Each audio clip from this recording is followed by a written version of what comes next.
November 2018. A place where the modern world is not welcome. Somewhere in the Bay of Bengal, a small fishing boat moved silently through the darkness. His destination was one of the most isolated islands on Earth.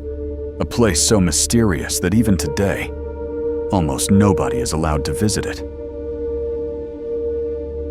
Days later, he would never return. But to understand why, we need to go back thousands of years.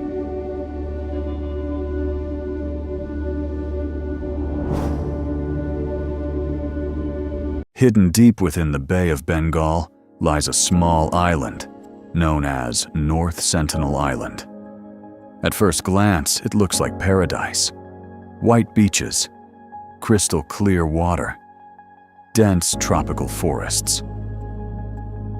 The island is part of India's Andaman and Nicobar archipelago, a chain of islands scattered across the eastern Indian Ocean, far enough away to remain isolated, yet close enough to remind us that mysteries still exist in the modern world. But the island itself is not the mystery.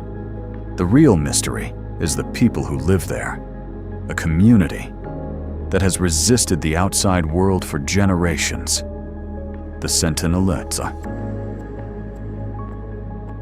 Nobody knows exactly how many people live on the island. Their language remains largely unknown. Their traditions remain undocumented. And unlike almost every other society on Earth, they have chosen to remain separate. Imagine growing up largely separated from the outside world. A world of cars, smartphones, television. Ships may pass on the horizon. Aircraft may cross the sky. Yet the Sentinelese have chosen to remain apart. For centuries, passing sailors reported seeing people standing on the island's beaches, watching, waiting, observing every outsider who came too close. But getting closer often ended the same way. The islanders made their intentions clear: leave. Again and again, visitors were warned away, sometimes with gestures, sometimes with arrows.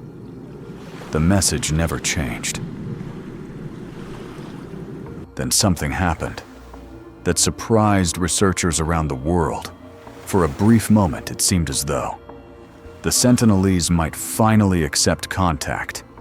What happened next would become one of the strangest encounters in modern history.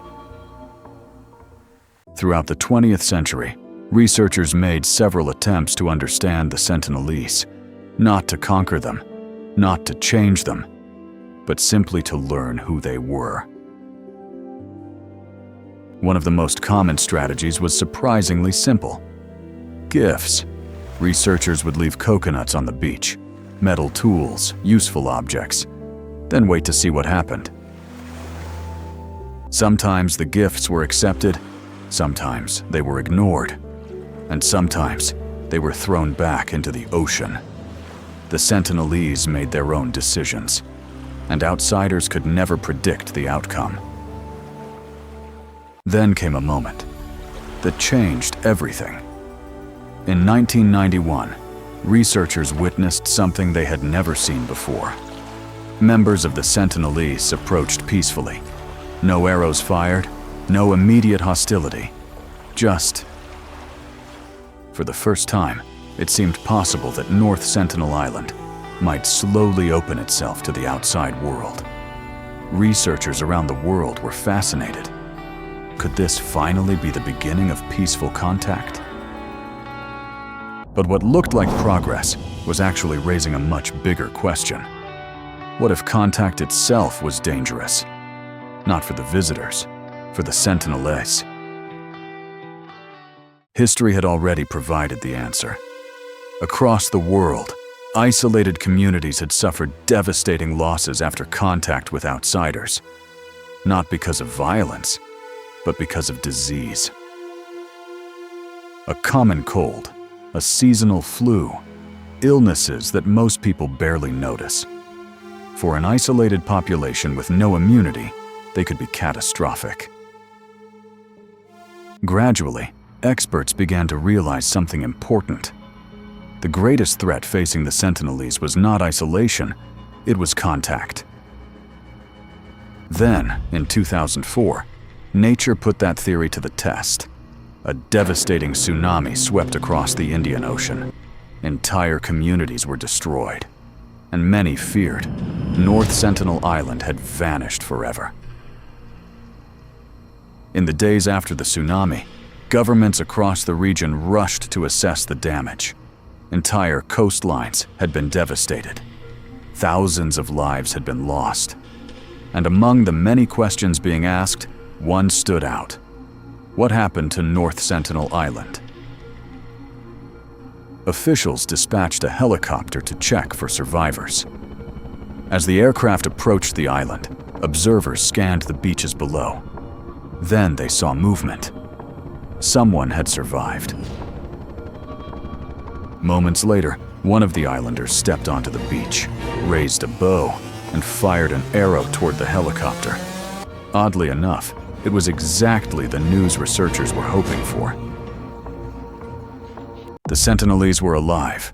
Against all expectations, they had survived one of the most powerful natural disasters in recorded history. Exactly how remains unknown.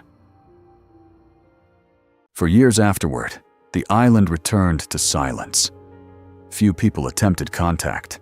Most experts agreed that leaving the Sentinelese alone was the safest option for everyone involved. Then, in 2018, the world heard about North Sentinel Island once again. A young American missionary named John Allen Chau believed he could establish contact with the tribe.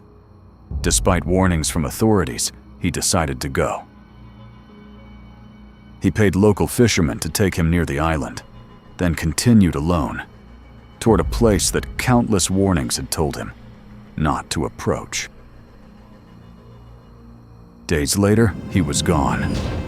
The island had delivered the same message. It had delivered for generations. Do not come here. So, why can nobody visit North Sentinel Island? The answer is more complicated than danger, more complicated than isolation, and more complicated than law. The island is protected because contact itself could threaten the survival of the Sentinelese people. A single disease, a single mistake, a single unwanted interaction could change their world forever. And perhaps the real mystery was never why they refused the outside world. Perhaps the real mystery is why the outside world keeps trying to reach them. North Sentinel Island remains one of the last truly forbidden places on Earth. Not because the world has forgotten it, but because for once, the world has chosen to leave it alone. But North Sentinel Island is not the only place on Earth cut off from the outside world. In our next episode, we'll travel to the most isolated town on Earth, a place where getting there is a challenge all by itself.